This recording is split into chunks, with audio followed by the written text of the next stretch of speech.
வணக்கம், இது crime time. நான் பாலவேல் சக்கரவர்த்தி.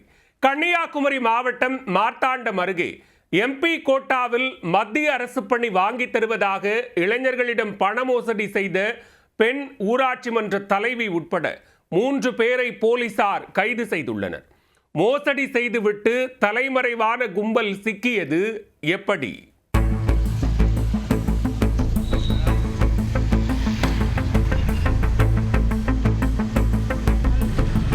எனக்கு ரயில்வேல வேலை வேண்டி தாரேன்னு சொல்லிட்டு கொல்லஞ்சி பஞ்சாயத்து தலைவர் சலோமி வழியை வந்து ஏன்னா வீட்டில் வந்து 45 நாளில் வேலை எடுத்து தரேன், கண் பாம்புதான், நீ பேடிச்சாத, நான் எங்களும் வீடு வச்சதில் எனக்கு கடன் இருக்குது, அப்போ இப்போ எனக்கு முடியாது சொன்னதுக்கு அது இல்லை, வாழ்க்கை பிரச்சனையாக்கா 45 நாளையில் வேலை கிட்டும், எம்எல்ஏ சீட்டு எம்பி சீட்டுன்னு சொல்லியாக்கா என்னை இப்படி வந்து ஏமாத்தினேன்.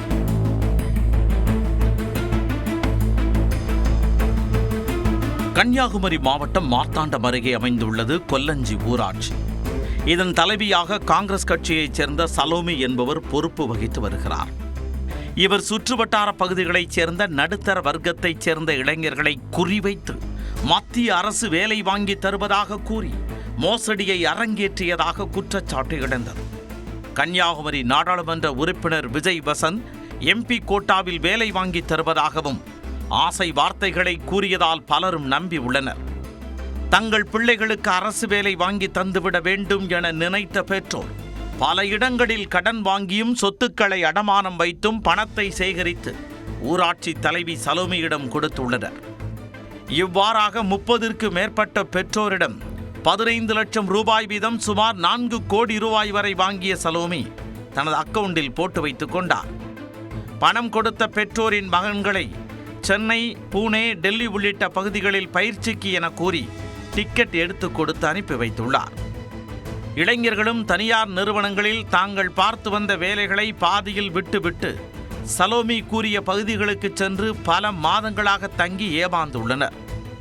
இதனால் எரிச்சல் அடைந்த இளைஞர்களை மீண்டும் ஊருக்கு அழைத்த சலோமி, இன்னும் ஒரு சில நாட்களில் உங்களுக்கு அரசு பணிக்கான ஆணை வரும், அதனை வாங்கிய பின் அவரவருக்கு ஒதுக்கப்பட்ட துறைகளில் சென்று பணியில் சேரலாம் என கூறி சமாதானப்படுத்தியுள்ளார். இந்த நிலையில் இளைஞர்கள் அனைவருக்கும் மத்திய ரயில்வே துறை மற்றும் உணவுத்துறை உள்ளிட்ட முத்திரைகள் மற்றும் அதிகாரிகளின் கையெழுத்துக்கள் போடப்பட்ட பணி ஆணைகள் வந்துள்ளன. இந்த ஆணைகளை வாங்கிக் கொண்ட இளைஞர்கள் வேலையில் சேர வேண்டி டெல்லி தலைமை அலுவலகத்திற்கு சென்றபோதுதான் அது போலியானது என தெரிய வந்தது. மிகுந்த ஏமாற்றத்துடன் ஊர் திரும்பிய இளைஞர்கள் நடந்தவற்றை தங்களது பெற்றோரிடம் கூற அவர்கள் சலோமியிடம் சென்று முறையிட்டுள்ளனர். உடனே சுதாரித்துக் கொண்ட சலோமி ஏதேதோ சொல்லி சமாளித்து அவர்களை திருப்பி அனுப்பிவிட்டு குடும்பத்தோடு தலைமறைவாகிவிட்டார். இதனால் பாதிக்கப்பட்டவர்கள் மாவட்ட ஆட்சியர் மற்றும் எஸ்பி அலுவலகத்தில் புகார் அளித்தனர். சலோமி தலைமறைவானதால் விசாரணையில் எந்தவித முன்னேற்றமும் ஏற்படவில்லை. இதனால் பெற்றோர் அனைவரும் ஒன்று திரண்டு ஆவணங்களுடன் கொல்லஞ்சி ஊராட்சி அலுவலகம் முன் திரண்டு போராட்டத்தில் ஈடுபட்டனர். இந்நிலையில் செவ்வாய்க்கிழமை காலை குமரி மாவட்ட தனிப்படை போலீசார் ஊராட்சி மன்ற தலைவி சலோமி, அவரது கணவர் சோபிதாஸ் மற்றும் அவரது தோழி சிந்து ஆகியோரை கைது செய்தனர். அவர்களிடம் நடத்தப்பட்ட விசாரணையில் இளைஞர்களிடம் பண மோசடி செய்தது உறுதி செய்யப்பட்டது. இதனையடுத்து போலீசார் சிந்துவை முதல் குற்றவாளியாகவும் ஊராட்சி மன்ற தலைவி சலோமியை 2வது குற்றவாளியாகவும் அவரது கணவர் சோபிதாஸை 3வது குற்றவாளியாகவும் கொண்டு வழக்கு பதிவு செய்தனர். சலோமி ஊராட்சி மன்ற தலைவியாக இருப்பதால் அவரை மட்டும் சொந்த ஜாமீனில் விடுவித்த போலீசார் மற்ற இருவரையும் நீதிமன்றத்தில் ஆஜர்படுத்தி சிறையில் அடைத்தனர். காங்கிரஸ் கட்சியைச் சேர்ந்த சலோமி அக்கட்சி எம்பி விஜய் வசந்த் பெயரை சொல்லி மோசடி செய்து போலி பணி ஆணை வழங்கியிருக்கிறார். இது காங்கிரஸ் கட்சிக்குள் பூதாகரமான பிரச்சனையாக வெடித்துள்ளது. எனவே கட்சி ரீதியாகவும் அவர் மீது நடவடிக்கை எடுக்கப்பட வேண்டுமென சிலர் போர்க்கொடி தூக்கியுள்ளனர்.